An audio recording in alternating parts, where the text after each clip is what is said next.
Assalamualaikum warahmatullahi wabarakatuh. Anak-anak kelas 8 semua, ketemu lagi dengan Ustadz Oni. Di sini Ustadz akan membahas modul pembelajaran yang kemarin tentang struktur dan fungsi organ tumbuhan. Tetapi karena pembahasan materi ini cukup banyak, maka untuk pertemuan kali ini Ustadz akan batasi pada materi tentang akar dan batang.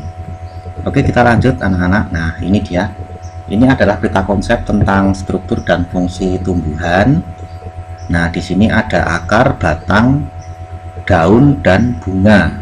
Nah, untuk pembahasan kali ini Ustadz batasi dulu pada akar dan batang. Untuk daun dan bunga akan Ustadz bahas insya Allah pada pertemuan minggu berikutnya. Oke, ini yang dimaksud adalah struktur tumbuhan seperti ini anak-anak ya. Kemudian kita lanjutkan akar ya, ini dia. Nah, ini adalah bagian-bagian akar ya. Ada bulu akar, epidermis, korteks, endodermis, dan jaringan pengangkut ya. Dan ini fungsi akar. Oke. Ini kalau akar yang dipotong memanjang, akar dibelah memanjang. Jadi membelah memanjang itu begini. Nah, itu memanjang. Nah, ini dia fungsinya. Fungsi secara detailnya seperti ini. Ada epidermis berfungsi untuk pelindung rambut akar, berfungsi untuk memperluas daerah penyerapan, tudung akar untuk melindungi ujung akar ya. Ujung akar ini fungsinya adalah untuk pertumbuhan akar. Nah, ada jaringan pengangkut air juga dan pengangkut nutrisi. Kalau floem itu pengangkut nutrisi, makanya akar bisa besar karena dia ada nutrisi dari daun. Nah, pengangkut hasil fotosintesis. Ada kambiumnya juga. Nah, ini ya. Nah, maksudnya kambium itu berfungsi sebagai untuk pembesaran tanaman itu karena dia menghasilkan xilem dan floem yang selalu baru. Oke, next. Nah, ini anak-anak, ini bentuk-bentuk akar. Ada akar tunggang, ada akar serabut, dan ada akar umbi. Akar umbi. Nah, ini akar umbi itu kayak wortel ini ya. Akarnya itu berfungsi sebagai penyimpan cadangan makanan. Nih, lanjut. Nah, untuk akar dikotil atau akar tunggang itu seperti ini kalau dipotong melintang itu cacah gini, krek. Nah, ini silemnya, sedangkan ini floemnya. Floemnya ada keterangan pada gambar berikutnya anak-anak. Nah, yang ini ya, ini gambar akar yang disederhanakan.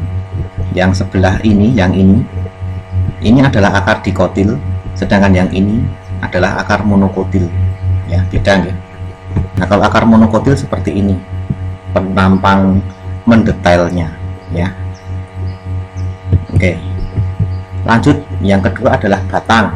Nah, ini dia. Batang itu adalah bagian tanaman yang paling mudah kita lihat ya. Ini contoh batang kayu ya anak-anak ya. Nah, di batang ini beda. Ini batang dikotil, sedangkan yang ini batang monokotil. Bentuknya berbeda ya anak-anak ya. Ukuran besarnya pun juga berbeda. Batang dikotil bisa besar karena ada kambium ya. Kambium itu diantara xilem dan floem ini anak-anak ya. Ini fungsinya adalah apa? Membesarkan batang. Karena apa? Xilem dan floem ini berganti menjadi xilem dan floem yang baru. Nah, kalau itu bertumpuk-tumpuk, maka dia akan menjadi besar. Nah, tumpukannya seperti ini. Nah, seperti pola-pola garis batang yang melingkar-melingkar itu adalah xilem dan floem yang sudah berganti. Makanya tanaman dikotil itu biasanya batangnya besar-besar ya. Nah, kalau monokotil itu batangnya memiliki susunan xilem dan floem yang menyebar ya, jadi beda. Oke, next. Nah, ini batang kayu anak-anak, batang kayu seperti ini ya. Nah, ini loh bekas-bekas floem dan xilem yang sudah berganti itu membentuk lingkaran, namanya lingkaran tahun. Biasanya seperti ini kalau ahli tanaman, ahli pohon itu digunakan untuk menentukan umur pohon. Next. Nah, ini batang dikotil dan monokotil yang disederhanakan ya, seperti itu. Nah, ini ada latihan yang kemarin. Oke, sekarang masih ada waktu untuk membahas ya. Supaya tidak terlalu lama videonya, Ustadz batasi hanya sampai 10 menit supaya filenya tidak terlalu besar. Oke.